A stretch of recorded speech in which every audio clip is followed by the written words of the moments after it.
आइए देखते हैं कि हम 5/6 और 1/4 को कैसे जोड़ सकते हैं। और इसे अच्छे से समझने के लिए हमने इसे विजुअली रिप्रेजेंट करने की भी कोशिश करी है।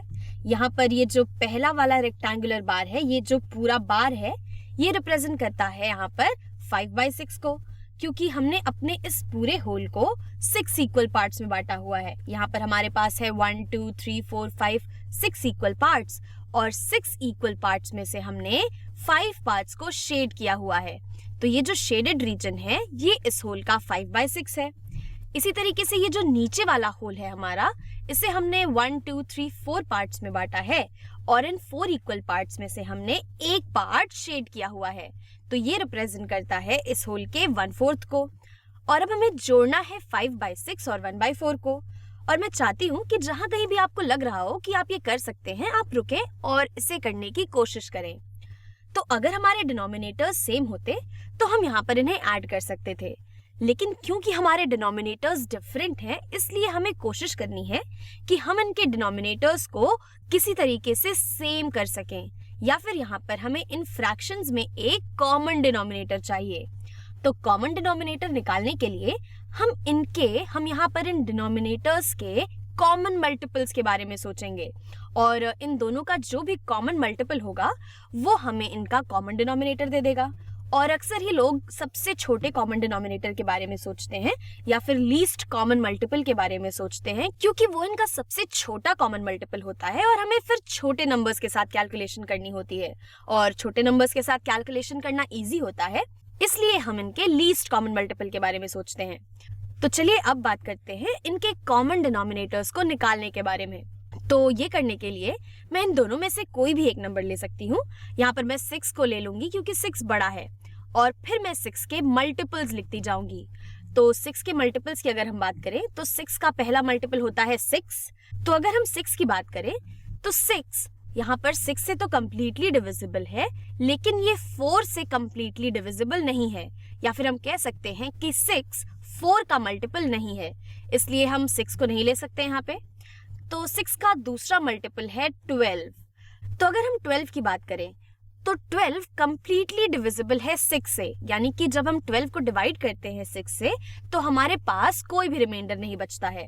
और अगर हम 12 को 4 से डिवाइड करते हैं तो भी 12 कंप्लीटली डिविजिबल है 4 से, या फिर हम कह सकते हैं कि 12 4 का भी मल्टीपल है। तो हम कह सकते हैं कि 12 वो सबसे छोटा नंबर है जो 6 और 4 दोनों का मल्टीपल है, यानी कि 12 6 और 4 का लीस्ट कॉमन मल्टीपल है। तो इसका मतलब है कि अब हमें ऐसे फ्रैक्शंस के बारे में सोचना है जिनका की डिनोमिनेटर 12 के बराबर हो, लेकिन ये दरअसल इन्हीं फ्रैक्शंस को रिप्रेजेंट करें। तो वैसे तो इसे करने के कई तरीके हैं, लेकिन हम कोशिश करेंगे कि हम विजुअली समझ सके कि ये कैसे हो रहा है। तो अगर हम यहाँ पर 5/6 को देखते हैं तो हमारे डिनोमिनेटर में है 6, लेकिन अब हमें डिनोमिनेटर में चाहिए 12।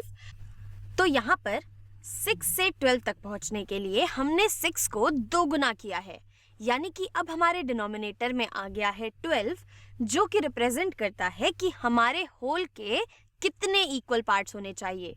तो ये था हमारा होल, और इस होल में थे हमारे पास 6 पार्ट्स, और क्योंकि हम 6 को 2 गुना कर रहे हैं, इसलिए यहाँ हम इन पार्ट्स को भी 2 गुना करेंगे।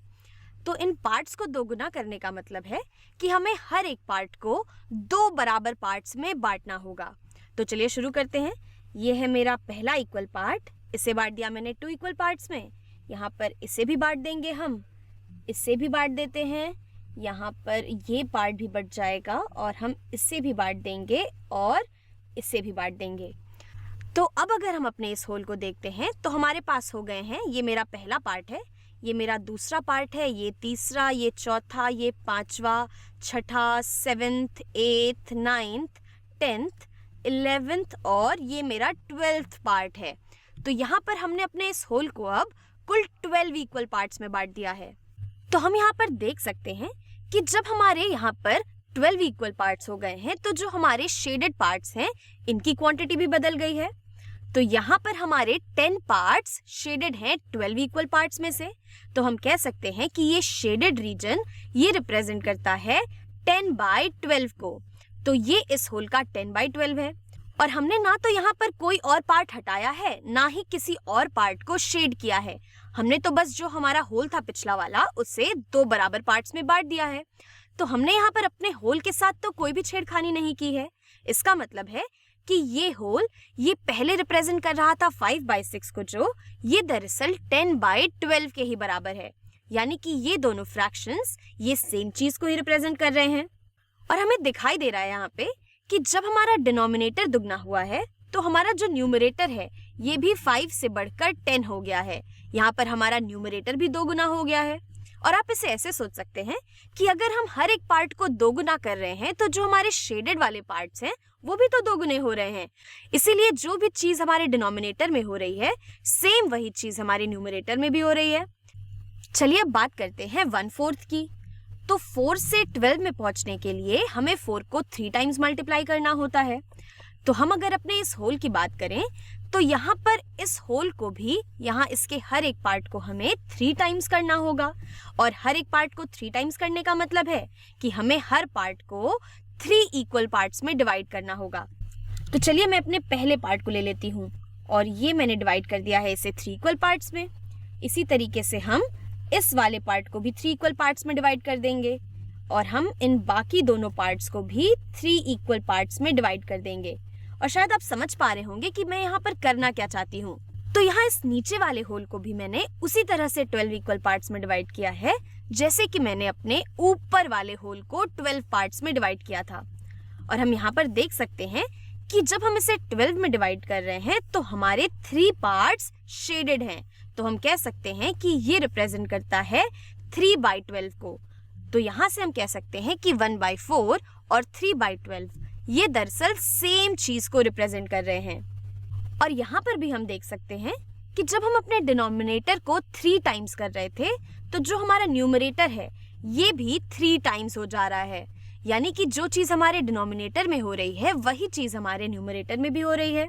और हम यहाँ पे ये कह सकते हैं कि अगर हम 10/12 और 3/12 को जोड़ देते हैं तो ये बराबर होगा 5/6 और 1/4 को ही जोड़ने के, क्योंकि यहाँ पर ये दोनों सेम चीज को ही रिप्रेजेंट कर रहे हैं। और यहाँ से हम कह सकते हैं कि इन दोनों का जो सम होगा उनका डिनोमिनेटर होगा 12 और उनका न्यूमरेटर इन दोनों के न्यूमरेटर्स का सम होना चाहिए। यानी कि 10 + 3 होता है 13 के बराबर।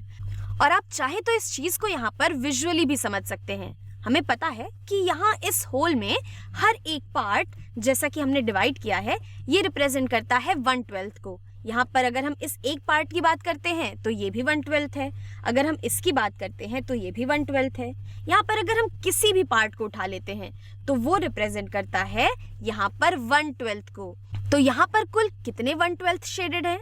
यहाँ पर थे हमारे पास 10 1/12 शेडेड और इसके अलावा हमारे पास यहाँ पर 3 1/12 शेडेड हैं। यानी कि कुल हमारे 13 12 शेडेड हैं, जो कि हमारा यहाँ पर आंसर है। तो 5/6 + 1/4 ये बराबर है 13/12 के।